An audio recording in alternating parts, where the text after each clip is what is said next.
Olá, este é o programa Autorretrato e nós vamos conhecer agora um pouco da trajetória política e de vida do deputado Júlio César, do PR.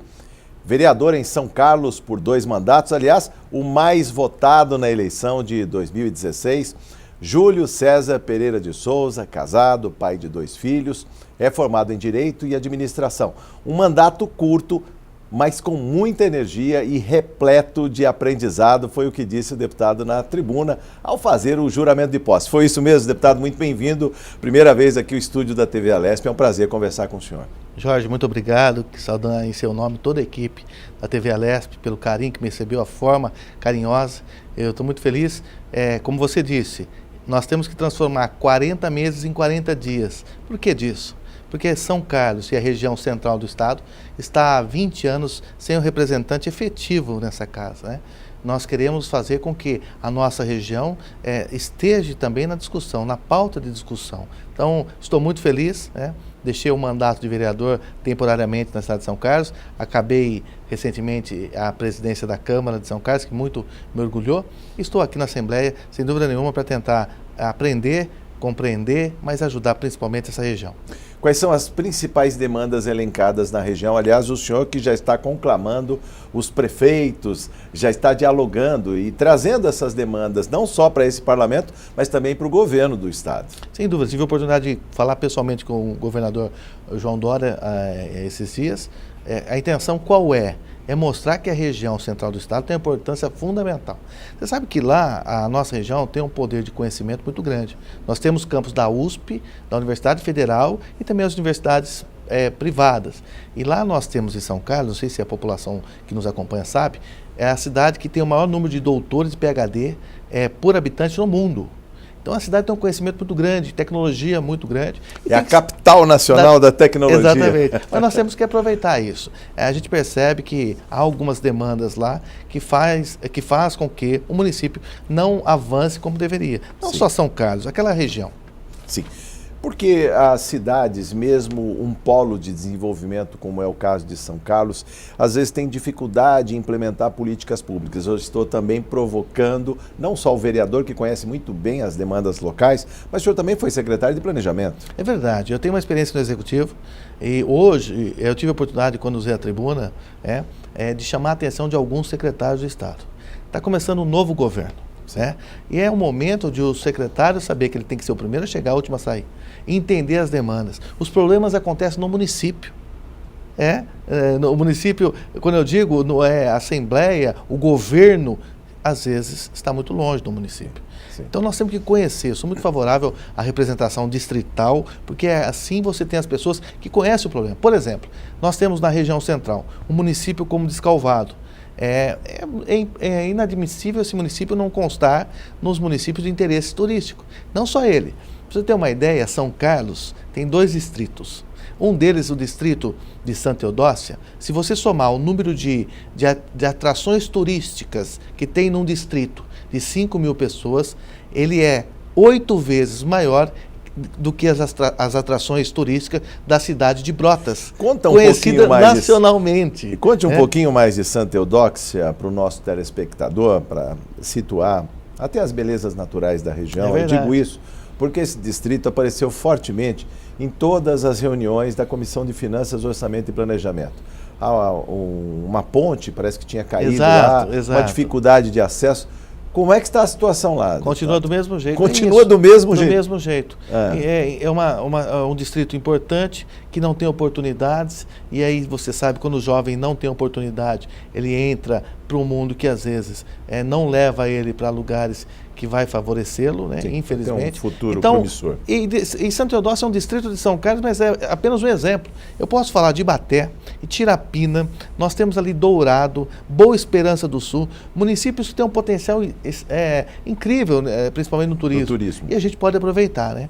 Então é isso, a gente quer trazer essa discussão. Nós temos um problema muito sério em relação à rodovia Washington Luiz. Antes de falar da rodovia, só citando a questão de Santa Eudóxia, porque se falava da distância a ser percorrida para chegar até esse distrito. Ou seja, a integração Daí vem a falta de um deputado que represente a região central, São Carlos em especial. Porque ficou por muito tempo essa discussão, inclusive caiu no desalento, ou seja, se as pessoas vão lá numa comissão de finanças e deixam consignada, o pedido, né? É uma sugestão, não é uma emenda ao orçamento, é só um pedido. Mas ele não se realiza, deputado, só um mandato pleno, às vezes, é para trazer, digamos, ouvir e contemplar a população de Santa Eudóxia, e eu estou falando de todo o entorno ali em São Carlos. É verdade, você tem uma boa memória, Jorge, parabéns por isso. Na verdade, o distrito fica a 35 quilômetros da cidade, então sofre. Lá se chega tudo por último. Mas assim, é só um exemplo, como eu disse, tem outros municípios, mas nós temos que levantar essa bandeira, né? Eu tive a oportunidade, logo no começo da semana, visitar todos os prefeitos que eu podia, visitar vereadores. Estou com a agenda, distribuindo a agenda que eu tenho com os secretários de Estado para os prefeitos da região, né? Se tiver alguma demanda, nós temos que aproveitar esses dias e tirar o maior proveito, né, dessa situação. Agora, outra demanda importante é a rodovia Washington Luiz.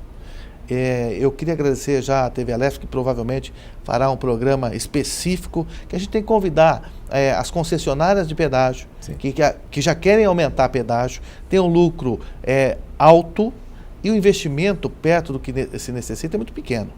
Veja bem, nós temos hoje, nas cidades que margeiam a rodovia, principalmente nas grandes cidades, a rodovia Washington Luiz se tornou uma marginal. Isso vai aqui do início da Bandeirantes, né, chegando ali a Rio Claro, aquela região, até Rio Preto e a divisa do estado. Esta é a Washington Luiz. E nessas grandes cidades, principalmente, há necessidade imediatamente de se investir numa terceira faixa, né, uma terceira pista, principalmente no perímetro urbano. Acredito que não há um investimento... Virou avenida lá, né? Virou uma avenida que hoje a mãe usa a rodovia Washington Luiz para levar o filho na escola.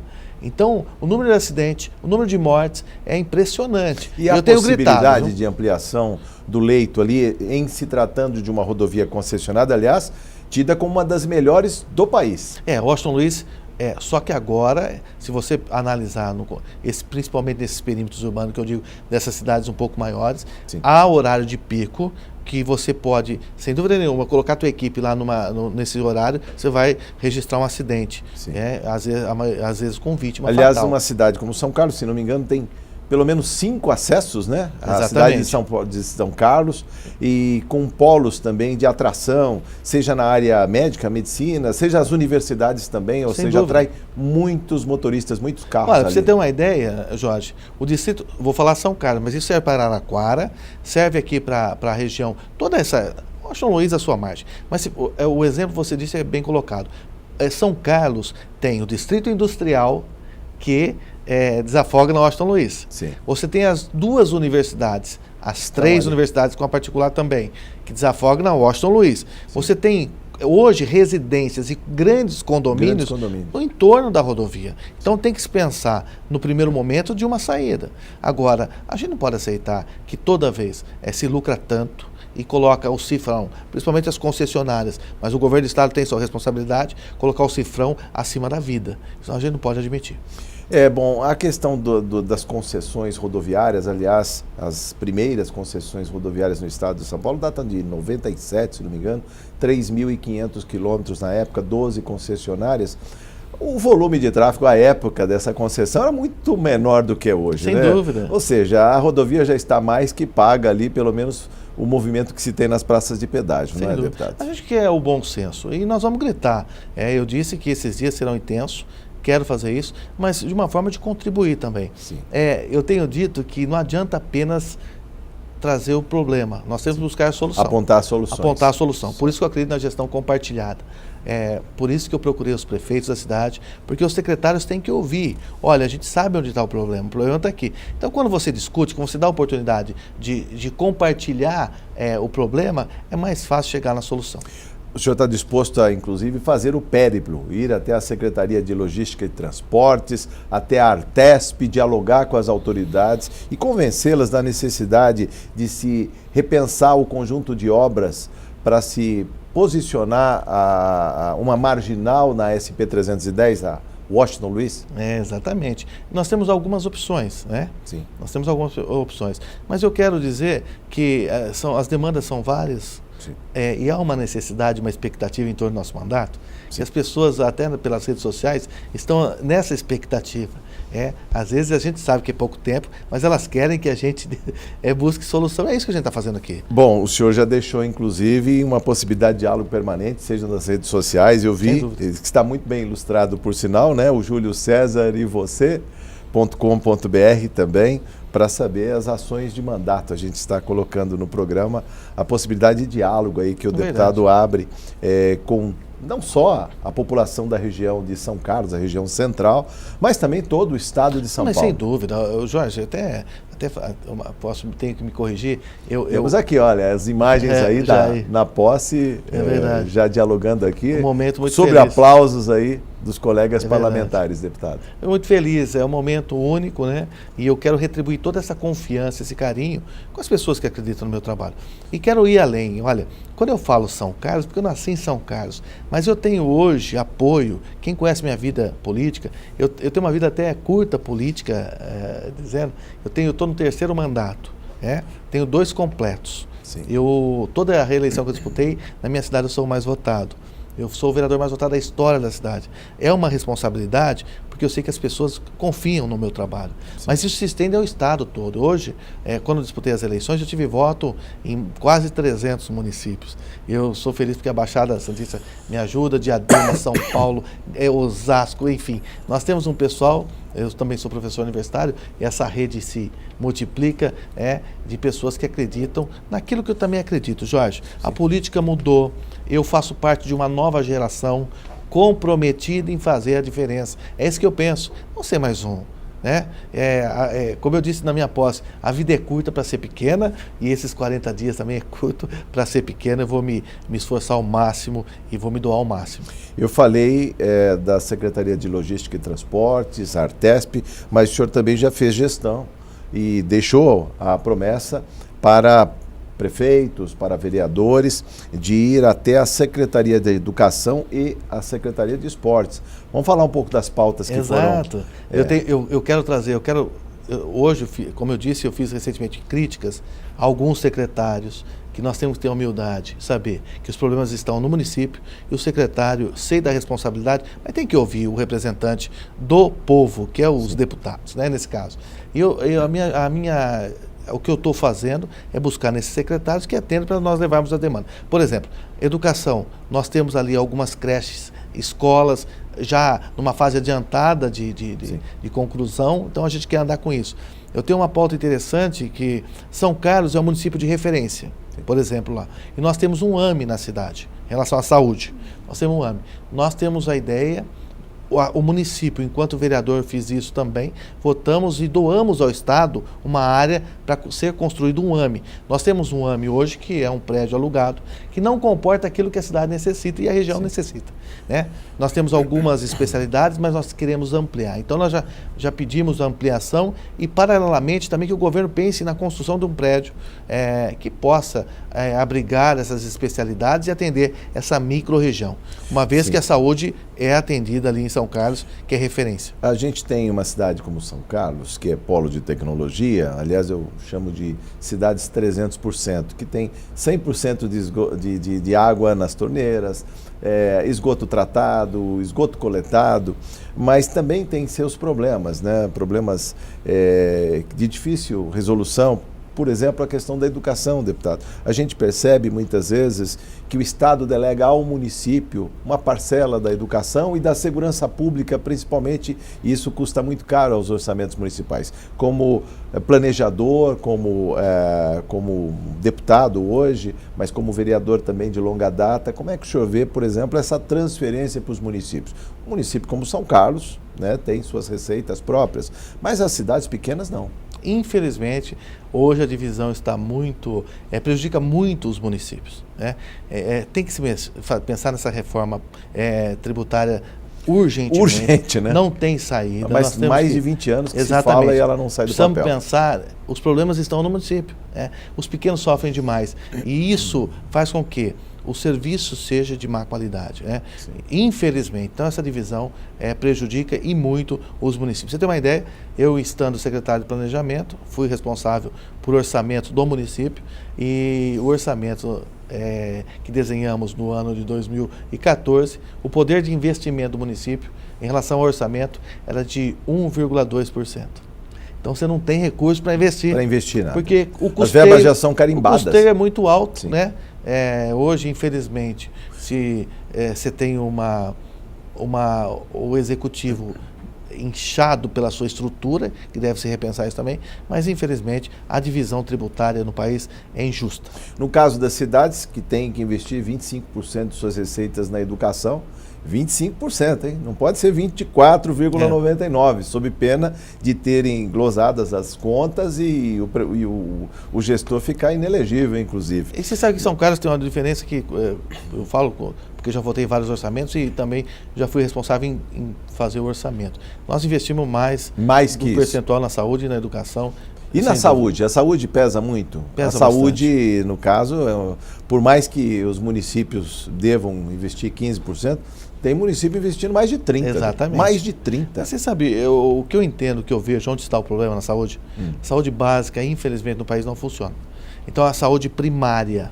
Que é mais barata. Que é aquela que devia estar, por exemplo, no bairro, um posto de saúde, o postinho de saúde, né, que a dona de casa conhece, que ela quer levar o filho, ela vai lá, não tem um médico. O que ela faz? Ela pega o filho e vai para a UPA, que é a unidade de pronto atendimento para urgência, e é onde sobrecarrega e a gente tem problemas. Então, por quê? Porque a rede primária da saúde, infelizmente, não só São Carlos tem dificuldade, mas no Brasil ela não funciona. A dificuldade adicional, deputado, pode ser também em função até da questão de segurança, que provoca muitos traumas que vão parar no sistema de saúde, o sistema penitenciário também, que acaba tendo o privilégio ou a prioridade, ou seja, de atendimento, ou seja, o cidadão não fica ali esperando a vez dele, muitas vezes ele tem dificuldade e ele acaba rotulando o SUS e o sistema de saúde como um todo como muito ruim.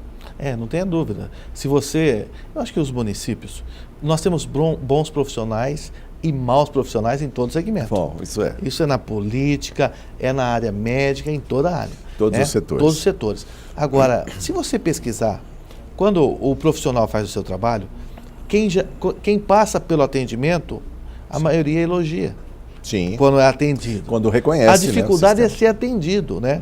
Esse é o problema que nós temos que tentar amenizar. Esse é o esforço que nós temos que fazer. Agora, eu repito isso, eu quero dizer que a gestão tem que ser compartilhada. Hoje não pode mais se pensar, eu nunca pensei assim, mas a gestão ser em torno de um partido político. A gestão tem que ser por São Carlos, pelas cidades da região, pelas cidades do estado, pelo estado de São Paulo e pelo Brasil. Não cabe mais agora pensar em gestão pública de forma partidária ou de bandeira ou de coloração política. Deputado, vamos falar de algumas ações que o senhor conseguiu conquistar, mesmo tempos atrás, enquanto vereador, a lei da ficha limpa municipal. Mas antes eu queria falar também do Bom Prato, lá de São Carlos, né? O Bom Prato é uma das unidades da rede Bom Prato, são 57 unidades espalhadas no estado de São Paulo, que servem 93 mil refeições por dia. Vamos falar dessas conquistas também, deputado? Se for colocar as grandes conquistas, a gente fica feliz. O Bom Prato é uma delas, que eu fiz um trabalho junto ao Rodrigo Garcia, que era o secretário de Desenvolvimento Social na época, desde o meu primeiro mandato de vereador, buscando uma unidade Bom Prato, e aconteceu, né? E a gente fica feliz. Mas não é só das grandes conquistas. Você sabe que o meu mandato de vereador, na primeira eleição, uma das coisas que me marcou, eu lembro hoje um bairro distante da cidade, onde não havia nem correspondência e nem telefonia.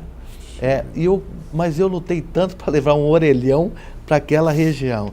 E eu lembro que eu tive que ir para uma cidade vizinha de Araraquara, porque o orelhão estava lá, tudo prontinho, mas não tinha o transporte.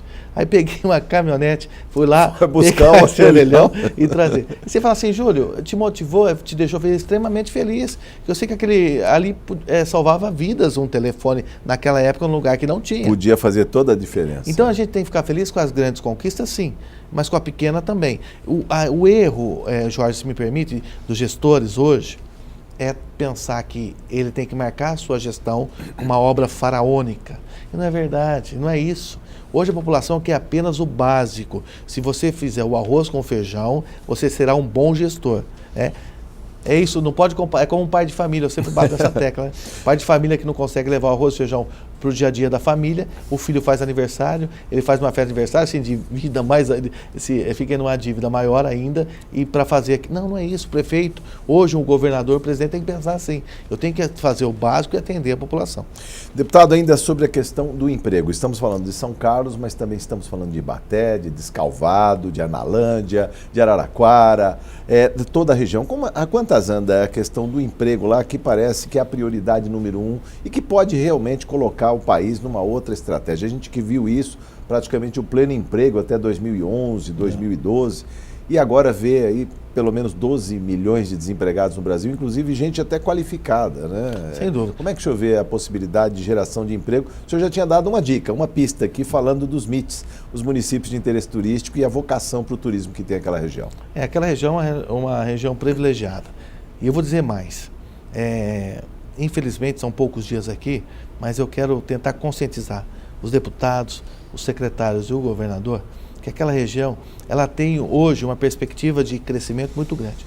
Nós temos lá em São Carlos, que atende toda a região, um aeroporto que foi internacionalizado recentemente.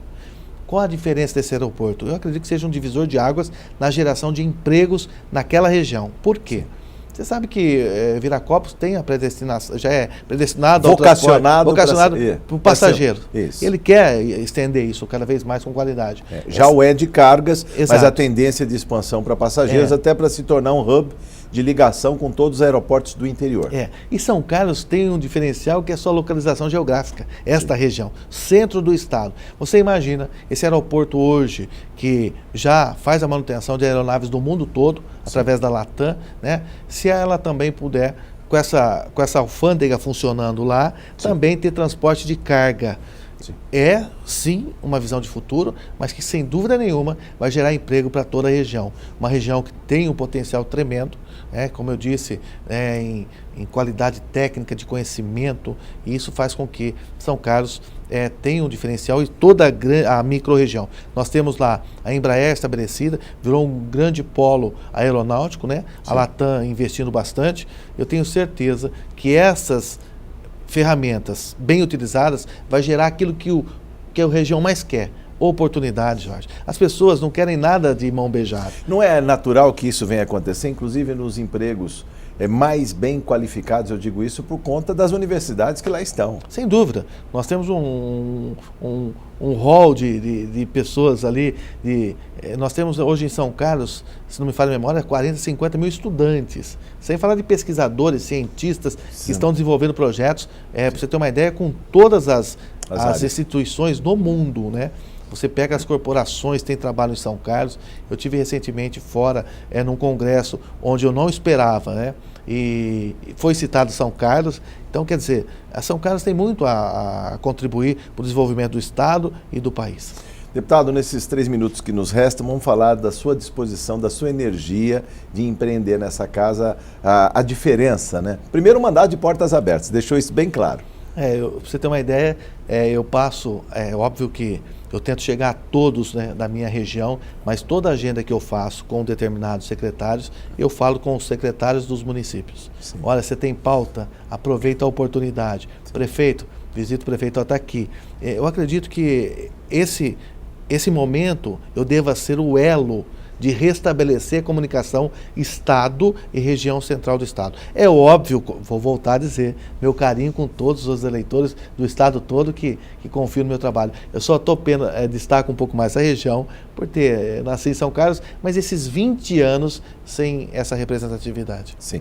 O senhor esteve também na reunião que o governador veio a essa casa e dialogou com os parlamentares. Aliás, é uma promessa que ele fez no dia 1º de janeiro, quando tomou posse. Ele foi à tribuna do plenário Juscelino Kubitschek e disse que viria todos os meses dialogar, e o senhor já esteve lá presente.